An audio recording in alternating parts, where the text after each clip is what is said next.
S S ಟಿವಿಯಲ್ಲಿ ಜಾಹೀರಾತು ನೀಡಲು ಈ ನಂಬರಿಗೆ ಸಂಪರ್ಕಿಸಿ. ಡಬಲ್ ಆಕ್ಟಿಂಗ್ और डेविल ಆಕ್ಟಿಂಗ್ ಎಲ್ಲ ನೋಡಿ ಸೂಪರ್ ಆಗಿದ್ದಾರೆ. 100 ಡೇಸ್ ಪಕ್ಕ ಜೈ ಡಿ ಬಾಸ್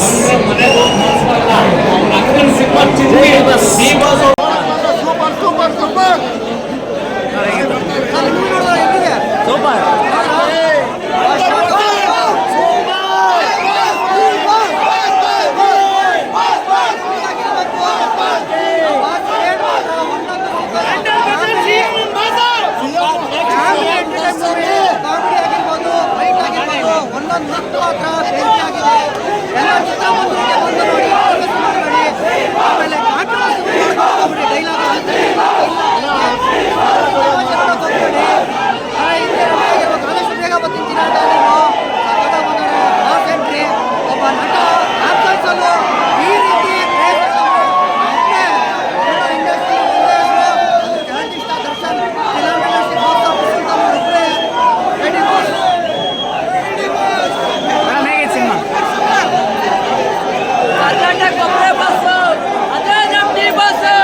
ಸಿನಿಮಾ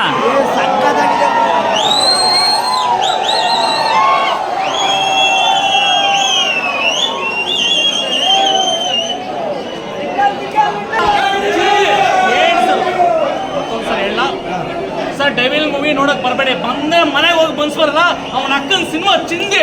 ನಮ್ಮ ದರ್ಶನ್ ಸರ್ ಡಿ ಬಾಸ್ ಅವ್ರು ಹೊಡೆದಿರೋ ಡೈಲಾಗು, ಅವ್ರು ಮಾಡಿರೋ ಆಕ್ಷನ್, ಅವ್ರು ಮಾಡಿರೋ ಫೈಟಿಂಗ್ಸು, ಅವ್ರು ಹೇಳಿರೋ ಡೈಲಾಗು ಬರೀ ಇಷ್ಟಕ್ಕೆ ಸಿನಿಮಾ ನೋಡ್ಬೇಕು ಅನ್ಸುತ್ತೆ. ಸಖತ್ತಾಗಿದೆ. ಒಂದು ಪೊಲಿಟಿಕಲ್ ಸ್ಟೋರಿ, ಒಂದು ಡಬಲ್ ಆಕ್ಟಿಂಗು, ಸೈಲೆಂಟು ಮತ್ತು ವೈಲೆಂಟ್ ಆಕ್ಷನು, ಜನಪರ ಕತೆ ಸರ್ ಮಸ್ತಾಗಿ ಮಾಡೋರೆ. ಜೈ ಡಿ ಬಾಸ್. ಯಾರು ನಾವು ಶರ್ಮಿಲಾ ಮಾಡ್ರೆ ಮತ್ತು ಅವರು ರಚನಾ ರೈತರಲ್ಲ, ಆರ್ಟ್ ಸೀನ್ಸು ಮತ್ತು ಅವ್ರ ಆಕ್ಷನ್ ಸಖತ್ತಾಗಿದೆ. ಗಿಲ್ಲಿ ಕಾಮಿಡಿ ಮಸ್ತಾಗಿದೆ. ಟೋಟಲಿ ಒಂದು ಫಿಲ್ಮ್ ಖರಾಬ್ ಆಗಿದೆ. ಡಿ ಬಾಸ್ ಮಸ್ತಾಗಿ ಆಕ್ಷನ್ ಮಾಡೋರೆ. ಎಸ್ಎಸ್ ಟಿವಿ ಸಿನಿಮಾ ಜಗತ್ತಿನ ಕ್ಷಣ ಕ್ಷಣದ ಸುದ್ದಿಯೊಂದಿಗೆ.